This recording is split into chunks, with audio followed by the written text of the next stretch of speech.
먼저 우리 이사야 53장 4절부터 6절의 말씀을 함께 보시겠습니다. 그는 실로 우리가 받아야 할 고통을 대신 받고 우리가 겪어야 할 슬픔을 대신 겪었다. 그러나 우리는 그가 징벌을 받아서 하나님에게 맞으며 고난을 받는다고 생각하였다. 그러나 그가 찔린 것은 우리의 허물 때문이고 그가 상처를 받은 것은 우리의 악함 때문이다. 그가 징계를 받음으로써 우리가 평화를 누리고 그가 매를 맞음으로써 우리의 병이 나았다. 우리는 모두 양처럼 길을 잃고 각기 제 갈 길로 흩어졌으나 주님께서 우리 모두의 죄악을 그에게 지우셨다. 사실 우리는 평소에 그리스도의 고난에 대하여 생각하는 경우가 별로 많지 않습니다. 교회에서도 그리스도의 고난과 관련된 설교를 하는 경우는 그저 기독교 교회력에 따른 고난주일과 부활절 그리고 성만찬 예식 정도가 아닌가 생각합니다. 물론 개인적 차이는 있겠지만 대부분 우리는 그리스도의 고난의 주제를 진지하게 묵상하며 우리의 구속의 의미를 깊이 생각하지 않는 것 같습니다. 그러나 우리가 그리스도의 고난에 대하여 그리스도의 십자가에 대하여 조금 더 많이 생각한다면 우리는 더욱 하나님의 은혜에 감격하며 살아갈 수 있을 것입니다. 이런 의미에서 오늘 우리는 그리스도의 고난의 의미를 본문의 말씀인 이사야 53장의 진술을 통해서 새롭게 조명해 보려는 것입니다. 그리스도의 고난이란 주제를 생각할 때마다 그리고 그 고난을 말할 때마다 제게 있어서 가장 마음에 다가오는 진술은 그가 채찍에 맞음으로 그가 매를 맞음으로써 라는 말입니다. 언제나 이 구절을 대할 때마다 마음이 숙연해짐을 느끼곤 합니다. 주님을 향한 마음이 간절해지며 깊은 상념에 잠기기도 합니다. 엘렌 화이트는 70세 되던 해 1897년 7월 29일 새벽에 기록한 원고에서 이렇게 쓰고 있습니다. 나는 체력이 약하다. 머리는 두통에 시달린다. 왼쪽 눈이 내게 고통을 준다. 그리스도의 생애에 대하여 기록하는 중에 나는 깊은 감동을 받았다. 나는 숨쉬는 것조차 잊는다. 나는 그리스도께서 우리의 세상에서 고난당하신 것을 생각할 때 내게 엄습하는 그 느낌의 강렬함을 견뎌낼 수 없다. 그렇습니다. 그리스도인들에게 있어서 그리스도의 고난의 장면을 묵상하는 것은 우리의 믿음을 강화시키고 우리의 주님에 대한 사랑을 깊게 해 줄 것입니다.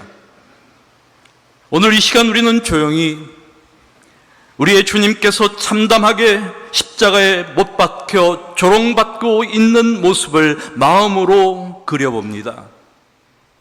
상처난 몸을 사정없이 내리치는 그 채찍 소리를 들어봅니다.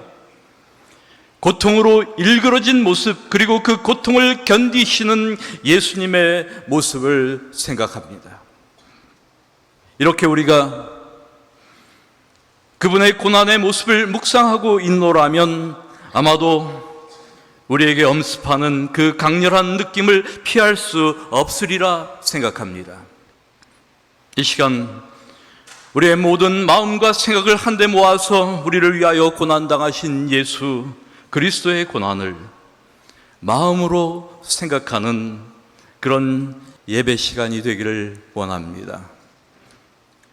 우리가 아는 성가 중에 거기 너 있었는가 그때 Were you there when they crucified my Lord? 이런 찬송이 있습니다. 거기 너 있었는가 그때 주님 그 십자가에 달릴 때 때로 그 일로 나는 떨려 거기 너 있었는가 그때.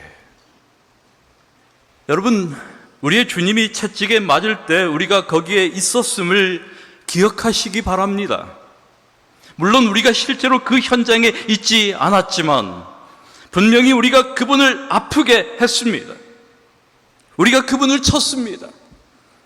그러므로 우리가 그가 매를 맞음으로써 우리의 병이 나았다라는 말을 진심으로 이해하는 것은 정말 중요합니다. 그리고 그분이 채찍에 맞음으로 우리가 나음을 입었다면 우리는 이 고난당하신 분에게 개인적으로 관심을 가져야 마땅합니다.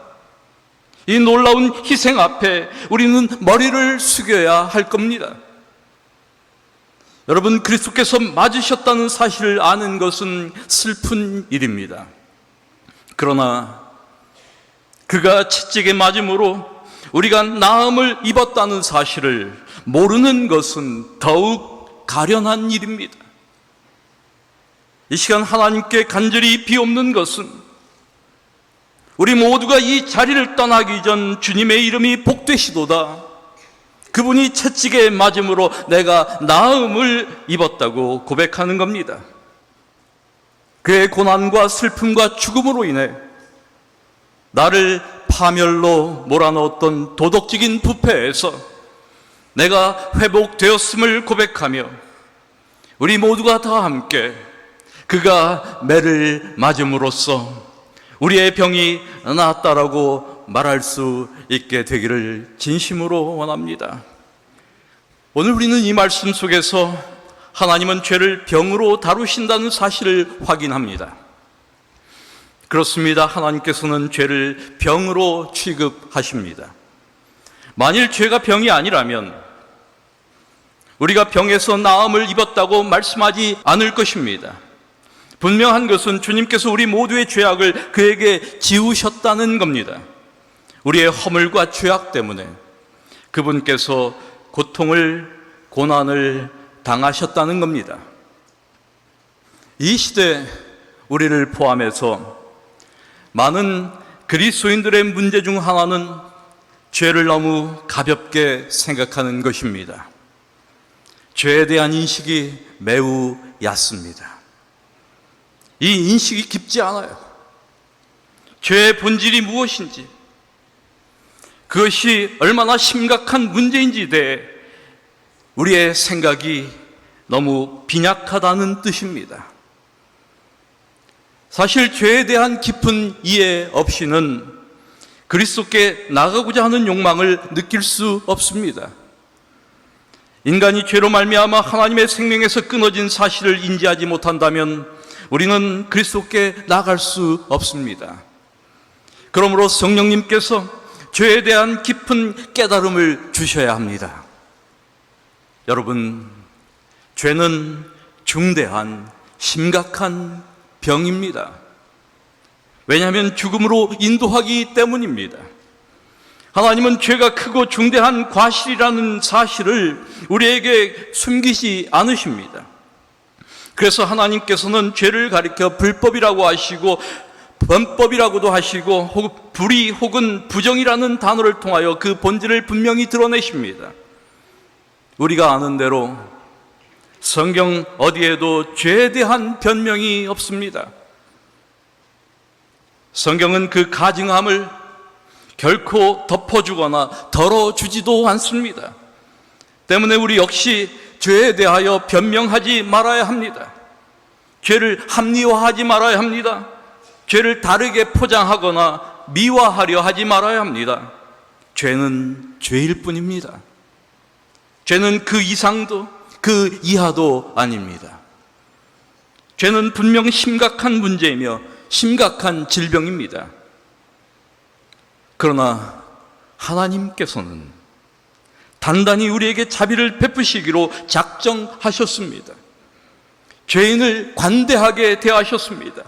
죄를 병처럼 여기셔서 우리에게 찾아오셔서 고쳐주시기를 기뻐하셨습니다. 마치 의사가 환자를 고치는 것처럼 우리의 죄악을 치료하셨다고 성경은 기록합니다. 이 시간 먼저 왜 죄는 병인가라는 것을 잠시 생각해 보려고 합니다. 왜 죄는 병일까? 첫째, 죄는 사람이 지음을 받았을 때 없던 것으로 밖에서 들어와 우리를 죽게 하기 때문입니다. 사단은 유혹으로 우리 곁에 다가왔고 그때 죄가 우리 안에 들어오게 되었습니다. 그리고 그 죄는 죽음을 가져왔습니다. 이렇게 죄는 우리를 파멸시키는 것이며 우리의 본성에 기생하는 치명적 질병과 같습니다. 이 죄의 병을 치료하지 않으면 결국 죽을 수밖에 없는 존재가 되는 것이죠. 둘째, 죄는 모든 기능들을 나쁘게 만들기 때문입니다. 그것은 우리 안에 있는 생명력의 균형을 깨트려 버립니다. 우리의 몸에 세균이나 바이러스가 들어와 질병이 시작되면 우리의 몸은 아프기 시작합니다. 몸이 아프기 시작하면 아픈 부위들 때문에 우리의 몸은 정상적인 기능을 할 수가 없게 됩니다. 죄도 역시 마찬가지입니다. 이런 의미에서 몸의 기능을 못하도록 하는 질병과 같습니다. 죄가 우리의 영혼 안에 들어올 때 우리는 도덕적인 열정의 약화를 경험합니다. 우리의 영혼은 무기력해지고 쇠약해집니다. 죄에 대항할 힘을 상실합니다. 이렇게 된 신자들은 더 이상 하나님 앞에 나아가 기도하지도 못하고 기도할 용기도 잃어버립니다. 하나님은 점점 곁에서 멀어져 가는 것처럼 느껴집니다. 하나님과의 버성김을 느낍니다. 그리고 죄책감에 짓눌린 무거운 마음을 끌어안고 고통스럽게 살아갑니다. 셋째, 이 죄가 참 질병인 까닭은 이것이 언제나 엄청난 고통을 가져오기 때문입니다. 이것은 우리의 모든 감각을 마비시켜버립니다. 그래서 마음은 냉랭해지고 심령은 괴로워지는 겁니다. 다윗이 범죄했을 때 그가 했던 그 고민을 보게 되면 죄가 가져오는 그 고통을 이해할 수가 있습니다. 뼈가 마르고 진액이 마르는 그 같은 심령의 고통을 가져오는 것이 바로 죄입니다. 여러분, 세균에 감염된 부위를 현미경으로 들여다보면 아마 놀라운 사실을 알게 될 것입니다. 눈으로 보이지 않았던 수많은 세균이 정말 우글거리는 모습은 혐오감을 불러일으키기에 충분합니다. 그런데 하나님께서 보실 때 우리 영혼 안에 있는 죄는 이 세균들보다 더욱 혐오스러운 것임을 기억해야 합니다. 어떤 분들은 이 죄를 숨길 수도 있다고 생각합니다. 물론 사람들끼리는 숨길 수 있습니다. 어떤 감염된 부위가 그저 우리의 맨눈으로 볼 때 아무렇지도 않게 보이는 것처럼, 그래서 감염되었는지 안 되었는지 잘 모르는 것처럼 우리의 마음속에 있는 모든 삶에 숨겨져 있는 죄악들은 사람들에게는 마치 숨길 수도 있는 것처럼 보입니다. 숨길 수 있기 때문에 그렇게 떳떳하게 혹은 당당하게 행동하는 겁니다. 드러나지만 않는다면 아무렇지도 않게 행세하며 살 수도 있습니다. 그러나 여러분, 하나님께는 다르다는 사실을 기억해야 합니다. 우리 자신이 죄에 오염되었다는 사실은 정말로 끔찍한 일이 아닐 수 없습니다. 우리는 그리스도의 피로 깨끗하게 씻기기 전까지는 하나님과 교제할 수 없는 존재라는 것을 다시 한번 생각해야 합니다. 여러분, 우리에게 있는 이 죄의 질병은 우리를 지독하게 고통스럽게 할 수도 있습니다. 심한 병고를 안겨줄 수도 있습니다. 그래서 깊은 죄의식에 사로잡혀 있어 기도하기조차 두렵고 하나님께 가까이 갈 수 없다고 생각할 수도 있습니다. 그러나 여러분, 죄의 모습이 참으로 끔찍함에도 불구하고 하나님께서는 그것을 병으로 여기시고 은혜를 베푸셨음을 이 시간 우리가 기억하는 것은 정말 중요합니다.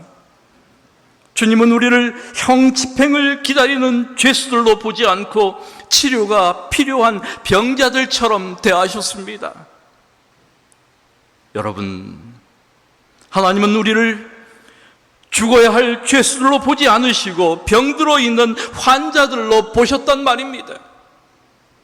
그래서 만병의 의원 되신 예수님께서 우리를 치료하기 위하여 우리 곁에 오신 겁니다.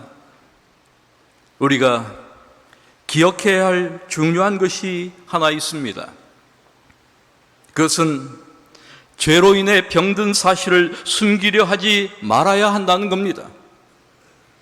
자가치료로 나을 수 있다고 생각하면 안 됩니다. 스스로 죄를 쫓아낼 수 있다고 생각해서도 안 됩니다. 우리는 죄를 이길 수 없어요. 큰 의원 되신 주님만이 이 질병을 몰아내실 수 있습니다. 그렇지 않으면 죄는 우리 안에서 장성하여 결국 사망을 가져오게 됩니다. 여러분, 죄는 전염이 빠른 질병입니다. 그러나 하나님은 이 질병의 치료 방법을 제공하셨습니다. 무엇이 죄의 치료법일까? 오늘 우리가 본 본문의 말씀을 다시 한번 살펴봅니다. 그가 찔린 것은 우리의 허물 때문이고 그가 상처를 받은 것은 우리의 악함 때문이다. 오늘 우리는 이 말씀 속에서 십자가의 그리스도의 고난이 바로 여러분과 저의 허물과 죄악을 인함이라는 사실을 보는 겁니다. 우리의 허물, 우리의 악함 때문이다. 이러한 이유 때문에 여러분, 그가 매를 맞음으로써 우리의 병이 나았다라고 말할 수 있게 된 겁니다. 무엇이 우리를 낫게 했을까? 주님이 채찍에 맞음으로 우리가 나음을 입었다. 여러분, 그렇습니다. 질병의 치료제가 있듯이 먼저 하늘의 치료약이 있습니다. 그가 매를 맞음으로 예수의 몸에 난 상흔들, 그것이 치료하는 약입니다. 만일 우리가 죄의 질병에서 고침을 받는다면 그 치료약은 바로 이 고난당하신 그리스도입니다. 그의 고통과 슬픔으로 우리가 나음을 입었습니다. 그리고 그 그리스도의 고난은 우리 대신 받은 것이었습니다. 우리가 서야 할 그 자리에 예수님이 대신 서셨습니다. 우리의 죄를 짊어지셨습니다. 죄값을 대신 받으셨습니다. 바로 이로 인하여 우리가 나음을 입었습니다. 사랑하는 여러분, 이것이야말로 기독교의 가장 중요한 생명의 복음입니다. 이 생명의 복음은 주님의 피가 나를 구속하셨다는 겁니다. 우리 주님께서 흘리신 그 피가 곧 생명이라는 것입니다. 저는 이 시간 여기 계시는 우리 모든 대학교의 성도들께 정말로 진지하게 묻기 원합니다. 여러분, 예수 그리스도께서 진정 그리스도이심을 믿으십니까? 십자가에서 죽으실 때 그리스도께서 우리의 죄를 그의 몸에 대신 지신 것을 여러분 믿으십니까?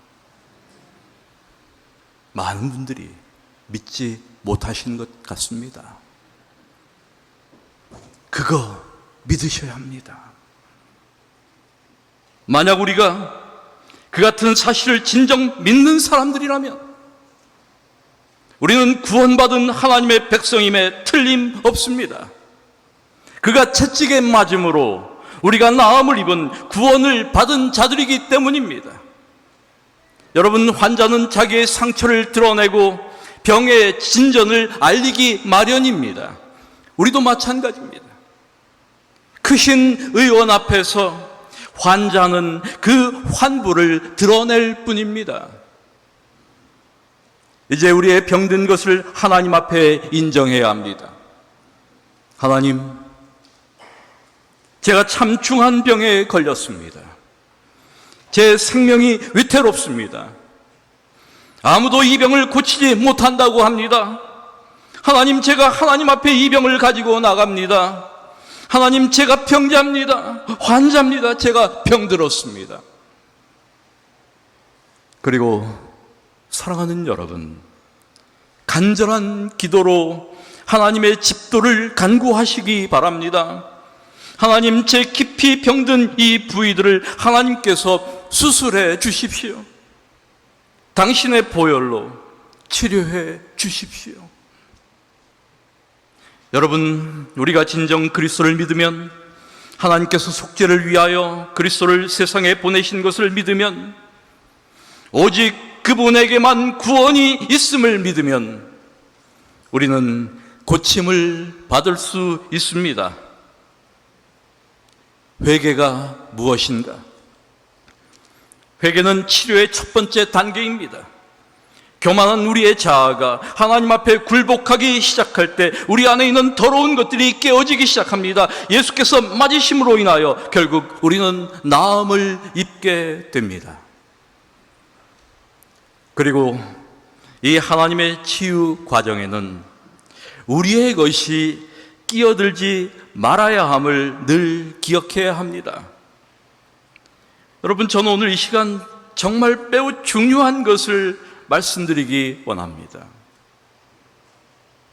많은 분들이 하나님께서 치유하시는 이 치료 과정에서 자꾸 자기의 무엇을 끼워 넣으려고 노력합니다. 그러나 기억하십시오. 우리가 끼어들 자리가 없습니다. 우리가 끼워 넣을 것이 없습니다. 그가 채찍에 맞음으로 우리가 나음을 입은 것입니다. 어떤 사람들은 기도를 그 안에 끼워 넣으려고 합니다. 여러분, 기도로 병이 낫는 것 아닙니다. 많은 사람들이 기도로 병이 낫는 줄 알아요. 안수기도 받으면 병 낫는 줄 알아요. 그러나 여러분, 기도로 병이 낫는 게 아니에요. 기도가 병을 고치는 것이 아닙니다. 기도는 병 낫기를 구하는 수단에 지나지 않습니다. 어떤 분들은 믿음을 그 안에 끼워 넣으려고 합니다. 그런데 믿음이 병든 사람 고치는 것 아닙니다. 믿음으로 고치는 것이 아니에요. 믿음이라는 것은 그 놀라운 치료법을 자신에게 적용시키는 행위일 뿐입니다. 어떤 사람은 회개가 병을 고치는 것으로 생각합니다. 회개는 병을 치료하는 것이 아닙니다. 그것은 단지 치료의 한 부분에 지나지 않습니다. 다시 말해서 예수 그리스도의 치료가 우리 안에 나타났다는 것을 보여주는 표시에 불과한 겁니다. 여러분, 죄인을 고치는 힘은 죄인 안에 있지 않습니다. 고양된 감정이나 종교적 행위에 있는 것이 아닙니다. 뜨거운 감정이 나를 치료한 것이 아닙니다. 오직 치료의 능력은 주님의 십자가에 그 고난 당하신 매맞은 자국 속에 나타난 겁니다. 그가 채찍에 맞음으로 우리가 나음을 입은 겁니다. 우리가 채찍에 맞는 것 아닙니다. 슬픔을 당해서 치료된 것이 아닙니다. 어떤 사람들은 자신의 병든 것을 자기가 채찍에 맞음으로 고치려고 합니다. 기독교 안에 있는 모든 형태의 고행들, 모든 종교적 행위들, 초월적 자기 희생이라도 이는 죄의 질병을 치료하는 일에 있어서 무익한 일임을 기억하셔야 합니다. 이상하게 우리의 종교는 인간이 채찍에 맞는 종교가 되었습니다. 여러분, 믿기 어려울지 모르지만 하나님은 우리에게 어떠한 고행도 어떠한 희생도 요구하지 않습니다. 헌신조차도 하나님은 요구하지 않으세요. 하나님은 그저 우리를 낫게 하셨습니다. 그분의 고난이, 그분이 채찍에 맞음으로 그것이 우리를 낫게 하였을 뿐입니다. 내가 보탠 것 없습니다. 사랑하는 여러분, 그저 그리스도께 나가십시다. 우리를 고치실 수 있는 주님께 그저 가까이 나가십시다. 우리의 눈이 눈물로 젖어 있든지 말라 있든지 간에 우리가 보는 바 오직 그리스도께서 우리를 구하십니다. 오직 그분 안에만이 고침이 있습니다. 하나님의 치료법은 약효가 아주 신속합니다. 예수의 맞으심을 믿는 사람들에게는 그 효과가 즉시로 나타납니다. 모든 양심의 괴로움과 고통에서부터 벗어나기 시작합니다.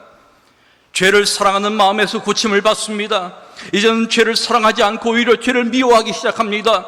죄를 바라보는 시각이 바뀌기 시작합니다. 이제는 우리 안에 기쁨과 감사가 찾아옵니다. 이것이 하나님의 치료의 신속한 효과입니다. 그렇게도 술을 좋아하던 사람이 술을 보기도 싫어합니다. 그렇게도 끊지 못했던 담배가 갑자기 그 맛이 변해버립니다. 그렇게 헛된 맹세를 즐겨하던 그 입술에서 진실한 말들이 나옵니다. 잔인하고 거친 사람이 온유하고 겸손한 사람이 됩니다. 교만한 사람이 그 교만한 마음을 버리고 섬기는 종의 자세로 돌아섭니다.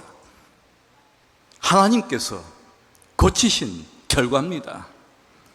놀라운 변화들이 우리의 생애 가운데서 일어납니다. 그가 채찍에 맞음으로 우리가 정말 나음을 입었습니다. 우리는 이 사실을 분명히 말할 수 있습니다.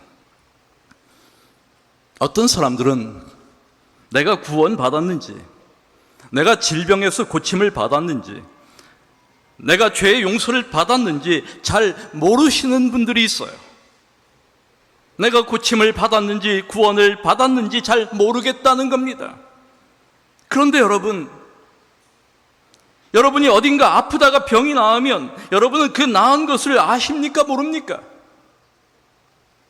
어디가 아프다가 나았으면 나은 것이고 안 났으면 안 나은 것이지. 나았는지 안 나았는지 그거 모르십니까? 아닙니다. 우리는 잘 알아요. 내가 나았는지 아직 안 나았는지, 내가 고침을 받았는지, 구원을 받았는지. 아팠다가 나으면 나은 겁니다. 그렇습니다, 여러분.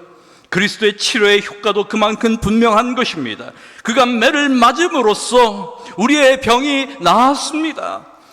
너무나도 분명합니다. 그가 채찍에 맞음으로 우리가 나음을 입었어요. 사랑하는 여러분, 우리는 아직도 병 중에 있습니까? 아니면 나은 사람들입니까? 아직도 잘 모르시겠습니까? 내가 나았는지 아직 안 나았는지, 아니면 낫고 있는 중인지. 저는 이 시간 이 사실을 분명하게 말씀드릴 수 있습니다. 그가 매를 맞음으로써 나의 병이 나았음을. 우리 가운데 그가 채찍에 맞음으로 내가 나음을 입었다라고 고백할 수 있는 분들 계십니까? 그렇다면 이 경험은 어떤 개인의 경험만이 아닙니다. 어떤 한 사람의 이야기만이 아닙니다. 우리는 얼마든지 그 구체적 신뢰들을 찾아볼 수 있습니다. 오래전 미국의 LA에 있는 갈보리 채플을 방문한 적이 있습니다.